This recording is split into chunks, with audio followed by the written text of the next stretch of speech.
News కి స్వాగతం. నేను మీనా. ముందుగా హెడ్లైన్స్.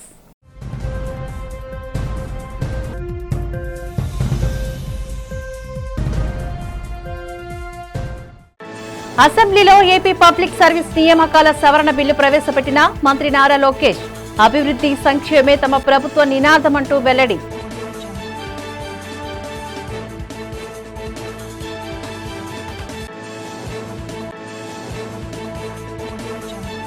పంచగ్రామాల సమస్యపై అసెంబ్లీలో గలమెత్తిన విశాఖ ఎమ్మెల్యేలు. సమస్య పరిష్కారానికై ముఖ్యమంత్రి చొరవ చూపాలని కోరిన భీమిలి ఎమ్మెల్యే గంట, విప్ గణబాబు.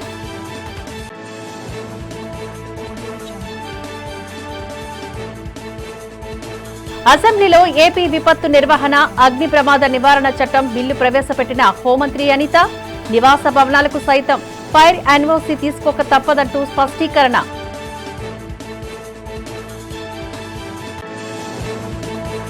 సింహాచలంలో కనుల పండగగా జరిగిన అప్పన్న నిత్య కళ్యాణం. స్వామివారిని దర్శించి తరించిన భక్తజనం.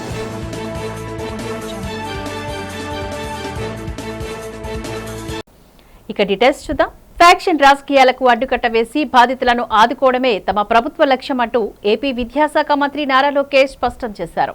బుధవారం అసెంబ్లీలో ఏపీ పబ్లిక్ సర్వీస్ నియామకాల సవరణ బిల్లును ప్రవేశపెట్టిన సందర్భంగా ఆయన కీలక వ్యాఖ్యలు చేశారు. 1996లోనే చంద్రబాబు నాయుడు ఫ్యాక్షన్ పై యుద్ధం ప్రకటించారని గుర్తు చేసిన ఆయన 2004 తర్వాత వైఎస్ఆర్ హయాంలో 164 మంది టీడీపీ కార్యకర్తలు దారుణ హత్యకు గురయ్యారని ఆవేదన వ్యక్తం చేశారు. బాధితుల పిల్లలు ఫ్యాక్షన్ వైపు వెళ్లకుండా ఎన్టీఆర్ పాఠశాల ద్వారా వారికి మెరుగైన వైద్య భవిష్యత్తును అందిస్తున్నామంటూ తెలియజేశారు. గత వైసీపీ ప్రభుత్వ హయాంలోనూ తోట చంద్రయ్య వంటి బీసీ నేతలను కిరాతకంగా చంపారని, సిద్ధాంతం కోసం పోరాడేవారిని అణిచివేసే ప్రయత్నం జరిగిందని విమర్శించారు. ఎన్ని అడ్డంకులు ఎదురైనా ఫ్యాక్షన్ రహిత ఆంధ్రప్రదేశ్ను నిర్మిస్తామంటూ లోకేష్ ధీమా వ్యక్తం చేశారు. గత ప్రభుత్వంలో రాజకీయ కోణంలో కొన్ని అపాయింట్మెంట్స్ జరిగినాయి. దానివల్ల ఏంటంటే అసలు ఎంతమంది అవసరం ఉంది యూనివర్సిటీలో, ఎవరు ఏ పని చేస్తున్నారు, ఒక మ్యాన్ పవర్ ఆడిట్ అనేది చేయాల్సిన అవసరం ఉంది. అది మొన్న జరిగిన వైస్ ఛాన్సలర్స్ కాన్ఫరెన్స్లో గౌరవ ఛాన్సలర్ గారు, గవర్నర్ గారు స్వయంగా అక్కడ డిస్కషన్లో కూడా పాల్గొన్నారు. అక్కడ మేము చాలా స్పష్టంగా చెప్పింది, ఒక మ్యాన్ పవర్ ఆడిట్ చేయండి, ఏ ప్రోగ్రామ్స్ ఉన్నాయి, ఏ ప్రోగ్రామ్స్కి ఎంతమంది అవసరమో, ఎంతమంది ఉన్నారు, దాన్ని ఎట్లా ముందలు తీసుకెళ్ళాలి, ఆ ప్రోగ్రామ్ని ఎలా బలోపేతం చేయాలని దానిపైన కూడా మేము చదువుతాం జరుగుతుంది అధ్యక్ష. సో అది అయిన తర్వాత నాకు కరెక్ట్ క్లారిటీ వస్తుంది. ఏంటంటే ఇంకా ఫర్దర్ మేము నిర్ధారించింది గ్యాప్స్ ఉంది, ఇది క్లారిటీ ఉంది కనుక దీనిపైన నేను స్పష్టంగా చెప్తున్నా. ఒక ఆడిట్ అయిన తర్వాత మాకు కరెక్ట్గా అవగాహన వస్తుంది, ఎంతమంది నియమించాలి ఏంటనేది ఒక అవగాహన వస్తుందని గౌరవ సభ్యులు చెప్తున్నాను. వెయిటేజ్ టు కాంట్రాక్ట్ ఎంప్లాయీస్ అనే విషయం పైన దీన్ని నేను లీగల్ ఒపీనియన్ మేము తీసుకుంటున్నాం అధ్యక్ష. ఎందుకంటే చేయాలని తప్పన మాకుంది, కానీ లీగల్గా రేపు మన ఇబ్బంది పడకూడదు అధ్యక్ష. ఎందుకంటే మీరు చూసారు 150 రోజులు చరిత్రలో ఎప్పుడు జరిగిన విధంగా డిఎస్సి పూర్తి చేశాం. 16,000 మంది ఉపాధ్యాయులు మనం భర్తీ చేశాం. దానికి కారణం ఏంటంటే గతంలో జరిగిన నోటిఫికేషన్స్ అని మేము తీసుకున్నాం, కోర్టులో ఎందుకు ఇబ్బందులు పడ్డామనేది కూడా తీసుకున్నాం. కరెక్ట్గా ఒక కమిటీ వేసి స్టడీ చేసి పర్ఫెక్ట్గా అమలు చేసాం. ఇంకా దాన్ని ఫైన్ ట్యూన్ చేసుకోవాల్సిన అవసరం ఉంది. దాంట్లో భాగంగా కాంట్రాక్ట్ ఎంప్లాయీస్ విషయం కూడా ప్రభుత్వం సునుకంగా ఉంది. దానికి ముందల వివరాలు తీసుకుని లీగల్ పొజిషన్ తీసుకుని దానిపైన నేను చెప్తాను అధ్యక్ష క్షమించాలి, నేను సమాధానం చెప్పేటప్పుడు 3 సంవత్సరాలు అని చెప్పాను అధ్యక్ష. 3 నెలలు క్షమించాలి, నేను తప్పు చెప్పాను. 3 నెలల్లో పూర్తి చేస్తాను. 3 నెలల ప్రక్రియ ప్రారంభిస్తే లీగల్ ప్రాసెస్ ఈ 90 డేస్లో మేము పూర్తి చేస్తాం అధ్యక్ష. మొదటి విడతది, సారీ నేను అది చదువుతంలో తప్పు చేశాను. రెండోది అధ్యక్ష, ఏజ్ ఎన్హాన్స్మెంట్స్కి వచ్చేగల ఆల్రెడీ జియోఎం కాన్స్టిట్యూట్ చేసాం అధ్యక్ష. జియోఎంలో డిస్కషన్ జరుగుతుంది. అది జియోఎం క్లారిటీ ఇచ్చిన తర్వాత గౌరవ సభ్యులు తెలియజేస్తున్నారు అధ్యక్ష. అంతేకాకుండా అధ్యక్ష, ఇది ప్రజాప్రభుత్వం, ప్రజల సమస్యలు పరిష్కరించడానికి మేము ఉన్నాం. నేను కూడా కమిషనర్ గారికి క్లియర్గా చెప్పాను, మన స్కూల్ ఎడ్యుకేషన్ అయితే ప్రతి వారం సంఘాలని కలుస్తున్నారు. ఆ సేమ్ వే ఇప్పుడు మనం కూడా హైయర్ ఎడ్యుకేషన్ కూడా కొన్ని సంస్కరణలు తీసుకొచ్చే అధ్యక్ష. సింహాచలం పంచగ్రామాల భూ సమస్యపై బుధవారం అసెంబ్లీలో భీమిలి ఎమ్మెల్యే గంటా శ్రీనివాసరావు గలమెత్తారు. గత 30 ఏళ్లుగా అడవివరం, వేపగుంట, చీమలపల్లి, వెంకటాపురం, పురుషోత్తంపురం గ్రామాల్లో భూ సమస్య ఎన్నికల అజెండాగానే మిగిలిపోవడంపై ఆయన ఆవేదన వ్యక్తం చేశారు. ముఖ్యమంత్రి చంద్రబాబు నాయుడు ఈ సమస్య పరిష్కారంపై మొదటి నుంచి చిత్తశుద్ధితో ఉన్నారని, గతంలోనే హౌస్ కమిటీలు వేసి సానుకూల నిర్ణయాలు తీసుకున్నారంటూ గుర్తు చేశారు. దాదాపు 12,149 కట్టడాలను రెగ్యులైజ్ చేసేందుకు బదులుగా 5,000 కోట్ల విలువైన 610 ఎకరాల భూమిని దేవస్థానానికి ఇచ్చేందుకు ప్రభుత్వం సిద్ధంగా ఉందని అన్నారు. ముఖ్యమంత్రి, trust board chairman Ashok Gajapathiraju అంతా అనుకూలంగా ఉన్నా కోర్టు కేసుల నెపంతో జాప్యం జరగడం సరికాదని పేర్కొన్నారు. అడ్వకేట్ జనరల్తో మాట్లాడి నిర్దిష్ట కాల పరిమితిలో ఈ సమస్యకు శాశ్వత పరిష్కారం చూపాలని, లేని పక్షంలో చరిత్ర క్షమించదని గంటా శ్రీనివాసరావు స్పష్టం చేశారు. గౌరవ ముఖ్యమంత్రి చంద్రబాబు నాయుడు గారు 1996లో ఏదైతే అప్పుడు ముఖ్యమంత్రిగా ఉన్నప్పుడు ఈ ఇష్యూ మీద స్వర్గీయ అప్పల సూర్యనారాయణ గారి ఆధ్వర్యంలో ఒక హౌస్ కమిటీ కూడా కాన్స్టిట్యూట్ చేసి ఆ రోజు నుంచి దీని మీద చాలా సీరియస్గా ఎక్సర్సైజ్ చేయడం జరిగింది అధ్యక్ష. ఆ తర్వాత 2000లో ఒక జివో 578 జివో ఇచ్చారు. అలాగే మళ్ళీ 2019లో 229 అని ఒక జివో ఇచ్చారు. మామూలుగా మన ప్రభుత్వం యొక్క స్లోగన్ కూడా సమాజమే దేవాలయం, ప్రతి పేదవాడు కూడా దేవుడు అని చెప్పుకునే ఈ దీంట్లో ఈ పేదవాళ్ళకి ఈ దేవాలయం సంబంధించిన ఈ సమస్య పెద్ద జటిలమైపోతూ ఉంది. మామూలుగా ఇక్కడ 2 అంశాలు అధ్యక్ష. ఒకటి పంచగ్రామాలకు సంబంధించిన రైతుల అంశాలు, రెండోది ఏదైతే ఎన్నో ఏళ్లుగా అక్కడ ఇల్లు కట్టుకొని ఉంటున్న వేలాది కుటుంబాలకు సంబంధించిన ఇష్యూ అధ్యక్ష.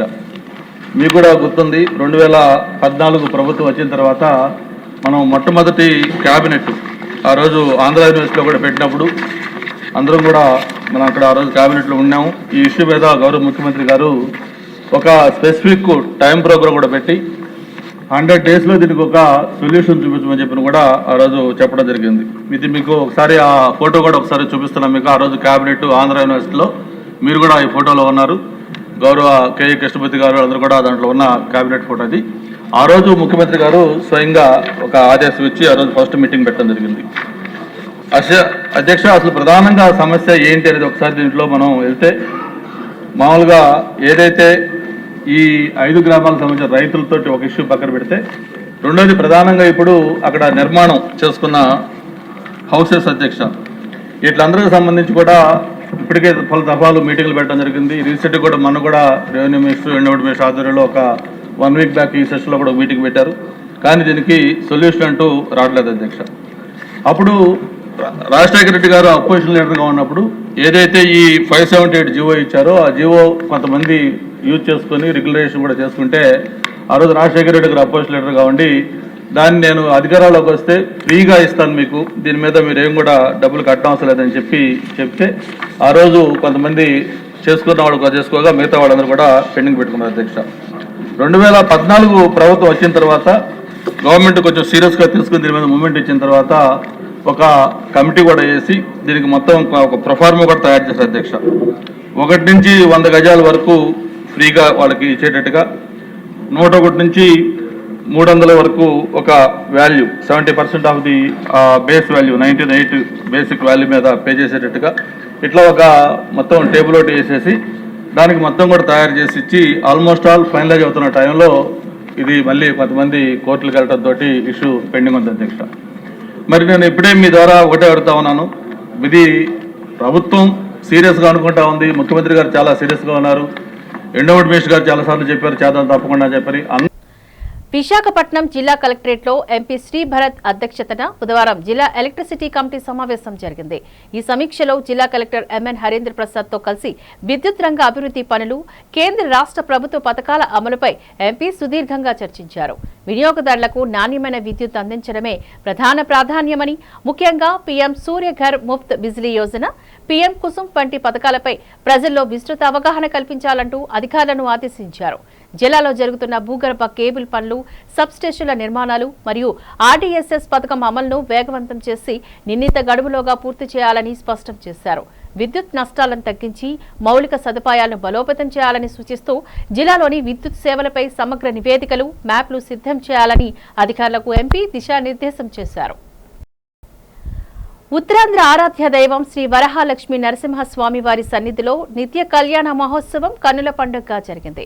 సింహగిరిపై వెలసిన కళ్యాణ మండపంలో శ్రీదేవి భూదేవి సమేత శ్రీ గోవిందరాజస్వామి వారి ఉత్సవమూర్తులను అధిష్ఠింపచేసి అర్చక స్వాములు పాంచరాత్రగమ శాస్త్రోక్తంగా ఈ వేడుకలను నిర్వహించారు. ముందుగా విశ్వక్షేణారాధన, పుణ్యహవచనాలతో ప్రారంభించి స్వామివారికి కంకణధారణ, యజ్ఞోపవీత సమర్పణ గావించారు.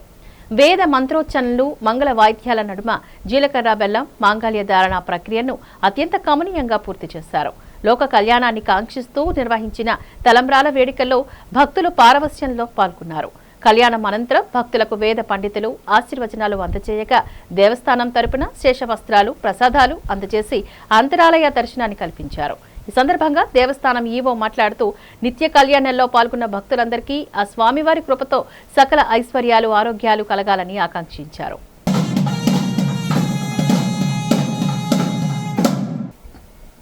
రాష్ట్రంలో వైద్య కళాశాల ఏర్పాటుపై గత ప్రభుత్వం తీవ్ర వివక్ష చూపిందని వైద్య ఆరోగ్య శాఖ మంత్రి సత్యకుమార్ యాదవ్ విమర్శించారు.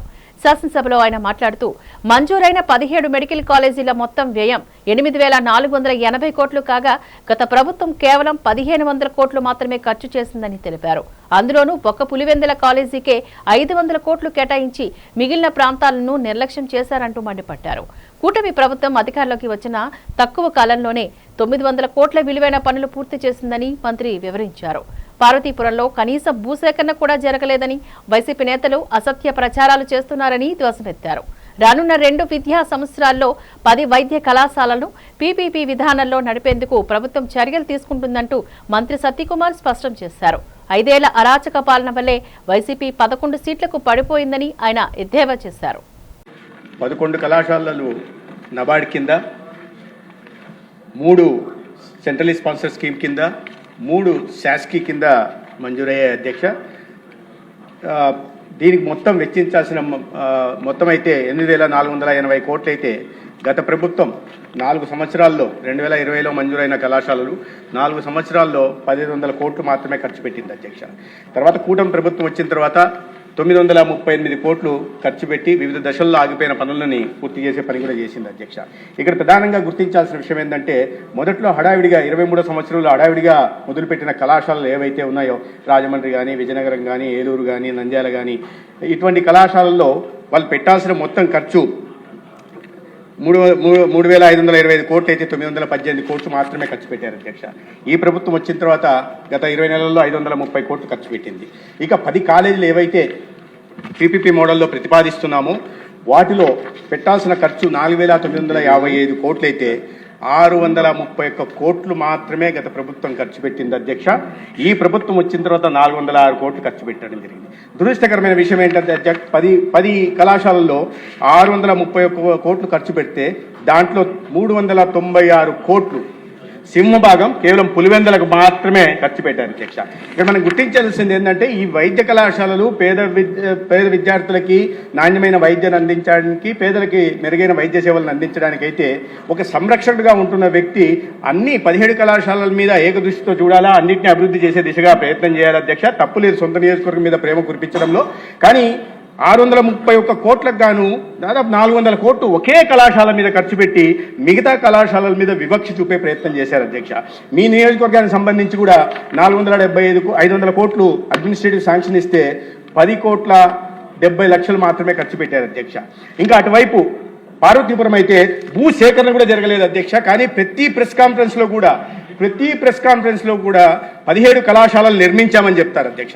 8,480 కోట్లు ఖర్చు పెట్టాల్సిన చోట కేవలం 1,500 కోట్లు మాత్రమే ఖర్చు పెట్టి 4 సంవత్సరాల్లో కళాశాలలు నిర్మించామని చెప్తుంటే పార్టీకి సంబంధించిన వాళ్ళు కూడా మేము 17 కళాశాలలు నిర్మించామని మాట్లాడుతుంటారు. ఇలా ఖర్చు పెట్టినవన్నీ రికార్డులో ఉన్నాయి అధ్యక్ష. ఏ సమయంలో ఎంత ఖర్చు పెట్టారు అని చెప్పి. ఈ పాలకొల్లుకైతే రామానాయుడు గారు ఉన్నారో లేదో మరి, పాలకొల్లుకైతే 475 కోట్లు అడ్మినిస్ట్రేటివ్ శాంక్షన్ ఇచ్చి కేవలం 59 లక్షలు మాత్రమే ఖర్చు పెట్టి కళాశాలను నిర్మించేశామని చెప్తున్నారు అధ్యక్ష. పార్వతీపురంలో భూసేకరణ జరగలేదు, కానీ మండలిలో కూడా, ఇక్కడ నేను ప్రస్తావించకూడదు అధ్యక్ష, మండలిలో కూడా నిర్మించేశాము అనే చెప్తున్నారు. అక్కడ ఏదో ట్రైబల్ దీంతో మల్టీ స్పెషాలిటీ హాస్పిటల్ భవన నిర్మాణం మొదలుపెట్టి ఉంటే దాన్ని చూపిస్తూ మెడికల్ కాలేజ్గా చెప్పే ప్రయత్నం చేస్తున్నారు అధ్యక్ష. అయితే గౌరవ సభ్యులు అడిగినట్టు ఈ 10 కాలేజీలని ఇవాళ పీపీపీ మోడల్లో పోతున్నాం. 4 కళాశాలని మొదటి దశలో వీటిని టెండర్లు పిలవడం జరిగింది అధ్యక్ష. కేంద్ర ప్రభుత్వాన్ని కూడా రాయడం జరిగింది. 2 దశలుగా 4 కళాశాలల్ని పులివెందుల, మార్కాపురం, ఆదోని, మదనపల్లి కళాశాలని, అదేవిధంగా తర్వాత బాపట్ల, పాలకొల్లు, నర్సీపట్నం, అమలాపురం, పార్వతీపురం ఈ కళాశాలల్ని 2వ దశలో తీసుకెళ్తున్నాం. కేంద్ర ప్రభుత్వానికి రాయడం జరిగింది. టెండర్లు కూడా మళ్ళీ పిలవబోతున్నాం అధ్యక్ష. అయితే ఈ క్రమంలో అందరం చూసాం అధ్యక్ష, బెదిరింపులకి గౌరవ సభ్యులు అంటున్నారు దీని మీద ఒక చట్టం తీసుకురావాలని. కానీ ఇటువంటి బెదిరింపు ధోరణి కారణంగానే 5 సంవత్సరాలు సాగిన ఒక అటవిక పాలన కారణంగా ప్రజలు వారి ప్రజా కోర్టులో శిక్షించారు అధ్యక్ష. రాష్ట్రమంతా చూసింది 101 సీట్ల నుంచి 11 సీట్లకు తగ్గడం జరిగింది. కాబట్టి కోటి సంతకాలు అనేది అది దాని గురించి ఎంత తక్కువ మాట్లాడుకుంటే అంత మంచిది అధ్యక్ష. ఎందుకంటే ఆంధ్రప్రదేశ్లో అంగన్వాడీల అరెస్టులపై కాంగ్రెస్ పార్టీ నిప్పులు చెరిగింది. కూటమి ప్రభుత్వ తీరును ఏపీపీసీసీ చీఫ్ వైఎస్ షర్మిలారెడ్డి ఓ ప్రకటన ద్వారా తీవ్రంగా ఖండించారు. అంగన్వాడీల డిమాండ్లు న్యాయబద్దమైనవని, వారి పోరాటానికి కాంగ్రెస్ పార్టీ సంపూర్ణ మద్దతు ప్రకటిస్తుందని ఆమె స్పష్టం చేశారు. అర్ధరాత్రి వేళ మహిళా అంగన్వాడీలను అరెస్ట్ చేయడం అమానుషమని, ఇది కూటమి ప్రభుత్వ దౌర్జన్యకాండకు నిదర్శనమని ఆమె మండిపడ్డారు. తమ హక్కుల కోసం శాంతియుతంగా నిరసన తెలిపే వారిపై సంఖ్యలు వేయడం ప్రజాస్వామ్యమా అంటూ ఆమె ప్రశ్నించారు. ఎన్నికల సమయంలో అంగన్వాడీలకు ఇచ్చిన వాగ్దానాలను ప్రభుత్వం విస్మరించిందని షర్మిల విమర్శించారు. హామీలను నిలబెట్టుకోవాలని అడిగితే జైళ్లకు పంపుతారా అంటూ ధ్వజమెత్తారు. ముఖ్యంగా గత ఏడాది డిసెంబర్లో సమ్మె జరిగిన సమయంలో అప్పటి ప్రతిపక్ష నేతగా చంద్రబాబు నాయుడు ఇచ్చిన హామీలను ఇప్పుడు అధికారంలోకి వచ్చాక ఎందుకు అమలు చేయడం లేదని ఆమె నిలదీశారు. అంగన్వాడీలకు కనీస వేతనం 26,000 రూపాయలు వెంటనే చెల్లించాలని అన్నారు. సుప్రీంకోర్టు తీర్పు ప్రకారం గ్రాడ్యుటీ అమలుకు తక్షణమే మార్గదర్శకాలు విడుదల చేయాలంటూ డిమాండ్ చేశారు. ఏపీ అసెంబ్లీలో విపత్తు నిర్వహణ మరియు అగ్ని ప్రమాద నివారణ చట్టం సవరణ బిల్లును హోంమంత్రి వంగల్పూడి అనిత ప్రవేశపెట్టగా సభ ఏకగ్రీవంగా ఆమోదించింది. ఆధునిక బహుళ అంతస్తుల భవనాల నిర్మాణాలకు అనుగుణంగా జాతీయ నిబంధనల మేరకు ఈ సవరణలు చేసినట్లు అసెంబ్లీలో మంత్రి వెల్లడించారు. ఇకపై వాణిజ్య, పారిశ్రామిక, నివాస భవనాలకు ఫైర్ ఎన్ఓసీ తప్పనిసరని, నిబంధనలు ఉల్లంఘిస్తే భారీ జరిమానాలతో పాటు భవనాలను సీజ్ చేస్తామని హెచ్చరించారు. భవన నిర్మాణ అనుమతులను 21 నుంచి 30 రోజుల్లోగా మంజూరు చేసేలా చర్యలు తీసుకుంటున్నామని, అగ్నిమాపక పరికరాల ఆధునీకరణ మరియు సిబ్బంది శిక్షణకు ప్రాధాన్యతనిస్తున్నామని మంత్రి స్పష్టం చేశారు. అత్యవసర మార్గాలు, రక్షణ సిబ్బంది ఏర్పాటు వంటి అంశాల్లో రాజీ పడేదే లేదని ఈ సందర్భంగా ఆమె పేర్కొన్నారు. గత ప్రభుత్వంలో మ్యాక్సిమం అంటే ఎవరైనా బయటకు వచ్చి ధర్నా చేసినా ఏం చేసినా అధ్యక్ష మ్యాక్సిమం చాలా మందికి ఉద్యోగస్తుల మీద, అదేవిధంగా రాజధాని రైతుల మీద కూడా కేసులు పెట్టిన సందర్భాలు కూడా ఉన్నాయి అధ్యక్ష. అయితే అధ్యక్ష ఇప్పుడు సభ్యులు సిపిఎస్ వాళ్ళ గురించి, అదేవిధంగా మొత్తం ప్రభుత్వ ఉద్యోగస్తుల మీద గురించి అడిగారు అధ్యక్ష. దాని ప్రకారం చూసుకుంటే అధ్యక్ష జూన్ 2019 నుంచి మే 2024 వరకు అధ్యక్ష దానికి సంబంధించి అధ్యక్ష సిపిఎస్ ఉద్యోగులు, అదేవిధంగా నాన్ సిపిఎస్, అంగన్వాడీ వర్కర్లు, మీడియా వ్యక్తులు, రాజధాని ప్రాంత రైతులు ఇవన్నిట్లోని సంబంధించి అధ్యక్ష మొత్తము కేసుల సంఖ్య 242 కేసులు ఉన్నాయి అధ్యక్ష. అండర్ ట్రయల్, అండర్ ఇన్వెస్టిగేషన్ 11 కేసులు ఉన్నాయి అధ్యక్ష. పెండింగ్ ట్రయల్స్ 39 ఉన్నాయి అధ్యక్ష. పోలీస్ హై కేసెస్ యూనిట్స్ అధ్యక్ష తిరుపతి, విజయవాడ, చిత్తూరు, అనకాపల్లి, ప్రకాశం, శ్రీకాకుళం, కాకినాడ, పశ్చిమ గోదావరి ఇవన్నీ కలుపుకొని అధ్యక్ష ఇవన్నీ కూడా ఉన్నాయి అధ్యక్ష. నాన్ సిపిఎస్ సంబంధించి మొత్తం కేసులు 43 కేసులు ఉన్నాయి అధ్యక్ష. పెండింగ్ 9, డిస్పోజ్ అయినవి 34 అధ్యక్ష. హై కేసెస్ యూనిట్కి సంబంధించి శ్రీ సత్యసాయిలో 14 అత్యధికంగా ఉన్నాయి అధ్యక్ష. అనంతపురంలో 5, కర్నూలులో 5, ఏలూరులో 3, విజయవాడలో 3, బాపట్లలో 3, అనంతపురంలో 3 ఉన్నాయి అధ్యక్ష. అదేవిధంగా అంగన్వాడీ వర్కర్ల మీద 29 కేసులు ఉంటాయి అధ్యక్ష. పెండింగ్ 13 ఉన్నాయి అధ్యక్ష. డిస్పోజ్ అయిన 16 అధ్యక్ష. ఈ పరంగా మ్యాక్సిమం అధ్యక్ష ఎక్కడెక్కడైతే పోలీసులు ఇన్వెస్టిగేషన్లో అవి తప్పుడు కేసులు, అదేవిధంగా తప్పుడు ఆరోపణలు చేశారన్న పరిస్థితి ఉన్నప్పుడు కంపల్సరీగా ఆ కేసెస్ అన్ని కూడా క్లోజ్ చేయడం అయింది అధ్యక్ష. కొన్ని కేసెస్ కోర్టు పరిధిలో ఉన్నాయి కాబట్టి కోర్టు పరిధి ప్రకారంగా కేసు డిస్పోజల్ అనేది అవుతుంది అధ్యక్ష. నెమలి శ్రీ వేణుగోపాల స్వామి వారి మహోత్సవాలు అత్యంత వైభవంగా ముగిశాయి. 3 రోజుల పాటు కన్నుల పండగగా సాగిన ఈ ఉత్సవాల్లో భాగంగా నిర్వహించిన స్వామివారి కళ్యాణ మహోత్సవంలో విజయవాడ ఎంపీ కేసినేని శివనాథ్ దంపతులు పాల్గొన్నారు. ఆలయానికి చేరుకున్న ఎంపీ దంపతులకు ఆలయ పాలక మండలి మరియు అధికారులు ఘన స్వాగతం పలికారు. సామాన్య భక్తులతో కలిసి కూర్చొని ఎంపీ కేసినేని చిన్ని దంపతులు స్వామివారి కళ్యాణాన్ని వీక్షించారు. అనంతరం ఆయన మీడియాతో మాట్లాడుతూ నెమలి ప్రాంతం సుభిక్షంగా ఉండాలని, ప్రజలందరూ సుఖ సంతోషాలతో వర్ధిల్లాలని స్వామివారిని వేడుకున్నట్లుగా తెలిపారు. నెమలి క్షేత్రాన్ని భవిష్యత్తులో ప్రతిష్టాత్మకంగా అభివృద్ధి చేసేందుకు తన వంతు కృషి చేస్తానంటూ హామీనిచ్చారు. ఉత్సవాలు ముగిసిన వెంటనే అధికారులతో సమీక్షను నిర్వహించి ఆలయానికి వచ్చే భక్తులకు మౌలిక వసతులు మరింత మెరుగ్గా అందేలా ప్రణాళికలు సిద్ధం చేస్తామని అన్నారు. అర్చక స్వాములు కళ్యాణాన్ని అత్యంత భక్తి శ్రద్ధలతో నిర్వహించారని కొనియాడిన ఎంపీ కార్యక్రమాన్ని విజయవంతం చేసిన పాలక మండలికి, అధికారులకు మరియు పెద్ద సంఖ్యలో తరలివచ్చిన భక్తులకు ధన్యవాదాలు తెలియజేశారు. గత 3 రోజులుగా నెమలి ఆలయంలో జరుగుతున్న వేణుగోపాల స్వామి వారి ఉత్సవాలు ముగింపు సందర్భంగా ఇవాళ చక్కగా కళ్యాణం గమనీయంగా ఇవాళ బ్రహ్మాండంగా ఇక్కడ జరిగింది. ఎంతో మంది భక్తులకి కోర్కెలు తీర్చే విధంగా ఇవాళ పురోహితులు చక్కటి కళ్యాణ కార్యక్రమాన్ని నిర్వర్తించారు. భక్తులందరికీ భక్తి శ్రద్ధలతో ఈ కార్యక్రమాన్ని తిలకించారు. అందరికీ కూడా ఈ వేణుగోపాల స్వామి గారి ఆలయ ధర్మకర్తలకి, ఆలయ అర్చకులకి, భక్తులకి అందరికీ కూడా ఈ కార్యక్రమాన్ని ఇంత దిగ్విజయంగా పూర్తి చేసిన అందరికీ కూడా ధన్యవాదాలు. అంతేకాకుండా ఆ స్వామివారి ఆశీస్సులతో ఈ ప్రాంతం అంతా సుభిక్షంగా ఉండి మన పొలాలు, మన పంటలు, అంతేకాకుండా ఇక్కడ ఉన్న అన్ని కూడా సుభిక్షంగా ఉండి చక్కటి ప్రదేశంగా అభివృద్ధి చెందాలని కోరుకుంటూ ఈ ఆలయానికి మరింత ప్రతిష్ట చేకూరే విధంగా తప్పకుండా ఈ ఉత్సవాలు అయినాక ఈవో గారికి కూడా చెప్పాము, తప్పకుండా మరొకసారి కూర్చుని ఇక్కడ ఉండే అవకాశాలు మెరుగుపరిచి యాత్రికులకి మరిన్ని అవకాశాలు కల్పించే విధంగా కృషి చేస్తామని తెలియజేసుకుంటూ మరొక్కసారి అందరికీ ఇంత దిగ్విజయమైన కార్యక్రమాన్ని చేసిన అందరికీ, ముఖ్యంగా విలేకరులకి అందరికీ కూడా ఉత్తరాంధ్ర ఆరాధ్య దైవం శ్రీ వరహాలక్ష్మి నరసింహస్వామి వారి దివ్య క్షేత్రంలో గరుడ వాహన సేవ అత్యంత వైభవంగా జరిగింది. భక్తజన సందోహం నడుమ స్వామివారు తన ప్రియ వాహనమైన గరుడ వాహనంపై అధిష్ఠించి భక్తులకు కనుల పండగగా దర్శనమిచ్చారు. ఆజిత సేవల్లో భాగంగా నిర్వహించిన ఈ వేడుకను దేవస్థానం అర్చక స్వాములు పాంచరద్ర గమశాస్త్ర విధానాలను అనుసరించి శాస్త్రోక్తంగా నిర్వహించారు. ముందుగా ఉత్సవమూర్తిని సర్వాంగ సుందరంగా వివిధ రకాల పుష్పమాలలు, దివ్యాభరణాలతో అలంకరించి వేద మంత్రోచ్చల నడుమ గరుడ వాహనంపై అధిష్ఠింపచేశారు.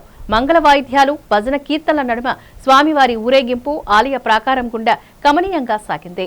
గరుడ వాహనంపై కొలువుతీరిన స్వామిని దర్శించుకునేందుకు భక్తులు పెద్ద సంఖ్యలో తరలి రావడంతో సింహగిరి గోవిందనామస్మరణలతో మారుమ్రోగిపోయింది. వాహన సేవ అనంతరం స్వామివారికి మంత్రపుష్పం సమర్పించి లోక కళ్యాణాన్ని కాంక్షిస్తూ మంగళాశాసనాలను పలికారు. ఈ సేవలో పాల్గొన్న భక్తులకు వేద పండితులు ఆశీర్వచనాలు అందజేయగా దేవస్థానం తరపున శేషవస్త్రాలు, ప్రసాదాలు అందజేసి అంతరాలయ దర్శన భాగ్యాన్ని కల్పించారు.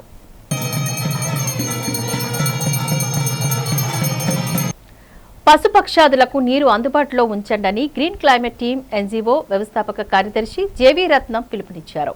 బుధవారం ఉదయం విశాఖపట్నం జిల్లా ఎంవీపీ కాలనీలోని ఆల్వార్ దాస్ డిగ్రీ కళాశాల మైదానంలో ప్రిన్సిపల్ డాక్టర్ జగదీష్ అధ్యక్షతన పశుపక్షాదులకు నీరు మట్టి పాత్రలో ఏర్పాటు చేసిన అనంతరం ఆయన మాట్లాడారు. ఈ ఏడాది పశుపక్షాదులకు నీరు ఏర్పాటు చేయడానికి 20,000 మట్టి పాత్రలను ఏర్పాటుకు కృషి చేస్తున్నామని చెప్పారు. దేశంలో ప్రతి ఒక్కరూ స్పందించి పశుపక్షాదులకు నీరు అందుబాటులో ఉంచాలని కోరారు. సమస్త జీవరాశిని కాపాడుకుందామని అన్నారు.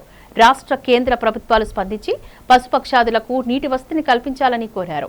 విశాఖపట్నం జిల్లా అధికారులు కూడా స్పందించి పశుపక్షాదులకు నీటి వసతి కల్పించాలని కోరారు. పక్షుల కోసం చిరుధాన్యాలు అందుబాటులో ఉంచాలని కోరారు.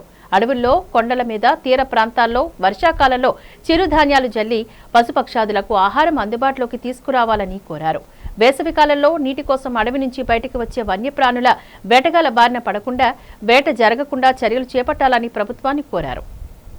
ఈ వేసవి వేడి అన్నది ఇప్పటికే చాలా ఎక్కువగా ఉంది కాబట్టి పశుపక్షాదులకు నీరు అందుబాటులో ఉంచాలనే ఆలోచనతో ఆళ్వార్ దాస్ డిగ్రీ కాలేజీలో ఈరోజు విద్యార్థుల చేత ఈ పశుపక్షాదులకి నీరు పెట్టే కార్యక్రమం అనేది నిర్వహించడం జరిగింది. అయితే ఈ ఐఎండీ ఏదైతే చెప్తుందో టెంపరేచర్స్ ఇంకా పెరుగుతాయని, యాక్చువల్గా మనకి 2016 నుంచి టెంపరేచర్స్ బాగా పెరిగాయి.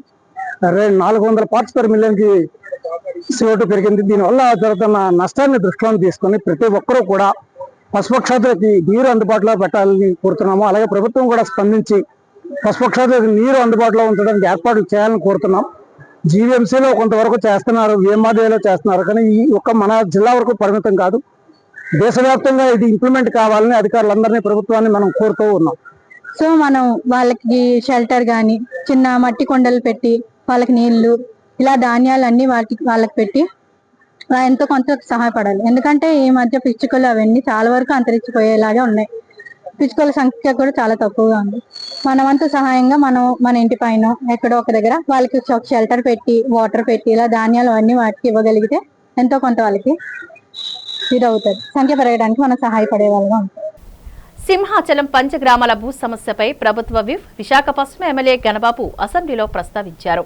దశాబ్దాలుగా నలుగుతున్న ఈ సమస్యకు శాశ్వత చట్టబద్ధ పరిష్కారం చూపి రైతులకు పూర్తి యాజమాన్య హక్కులు కల్పించాలని ఆయన ప్రభుత్వాన్ని డిమాండ్ చేశారు.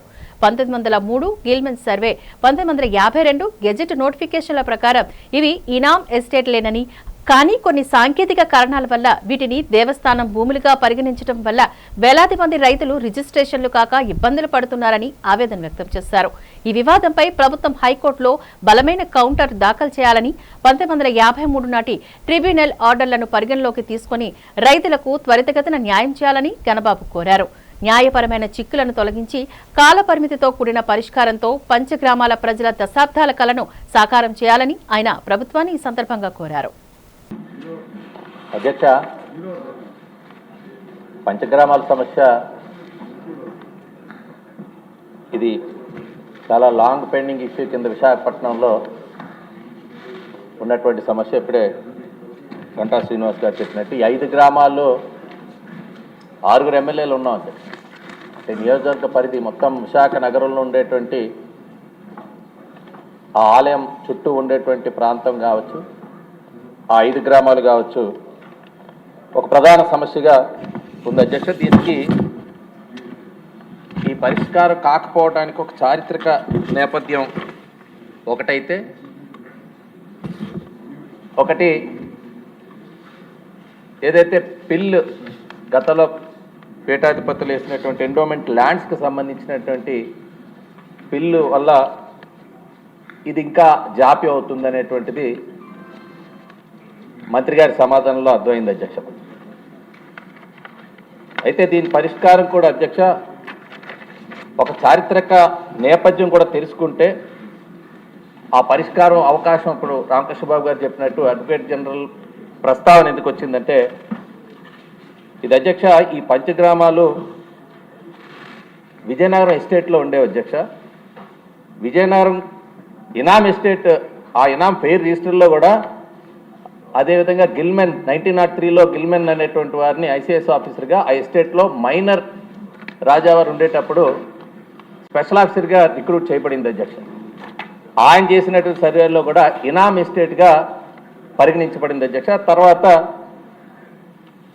7/6/52 నాటి జీవో నంబర్ 1617 ద్వారా వేపగుంట గ్రామాన్ని ఇనాం ఎస్టేట్గా ప్రకటించడం జరిగింది అధ్యక్ష.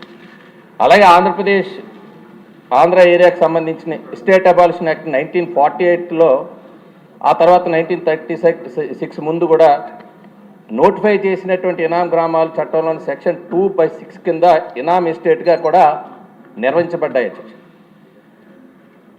అడివారం, వేపగుంట, చీమలాపల్లి, వెంకటాపురం, పురుషోత్తపురం ఈ 5 గ్రామాలు కూడా 1952లో జారీ చేసిన గెజెట్ నోటిఫికేషన్లో కూడా ఇనాం ఎస్టేట్లుగా ప్రకటించారు అధ్యక్ష.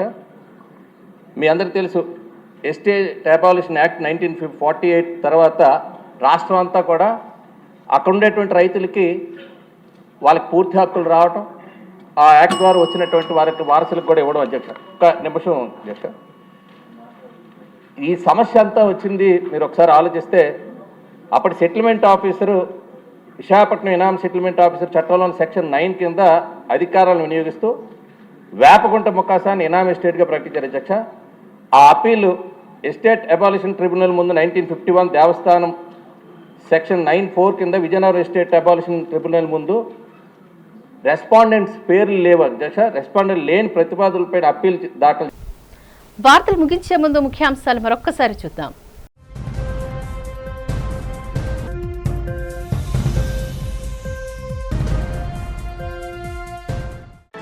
అసెంబ్లీలో ఏపీ పబ్లిక్ సర్వీస్ నియామకాల సవరణ బిల్లు ప్రవేశపెట్టిన మంత్రి నారా లోకేష్. అభివృద్ధి సంక్షేమే తమ ప్రభుత్వ నినాదమంటూ వెల్లడి.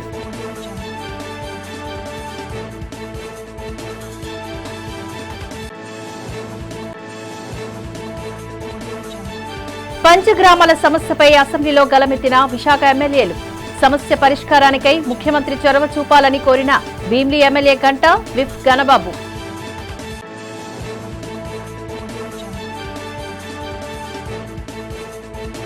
అసెంబ్లీలో ఏపీ విపత్తు నిర్వహణ, అగ్ని ప్రమాద నివారణ చట్టం బిల్లు ప్రవేశపెట్టిన హోంమంత్రి అనిత. నివాస భవనాలకు సైతం ఫైర్ ఎన్ఓసీ తీసుకోక తప్పదంటూ స్పష్టీకరణ.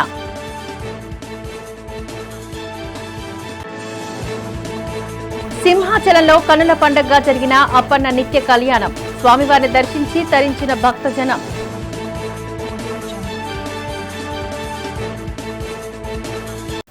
ఈ వార్తలు ఇంతటితో సమాప్తం. నమస్కారం.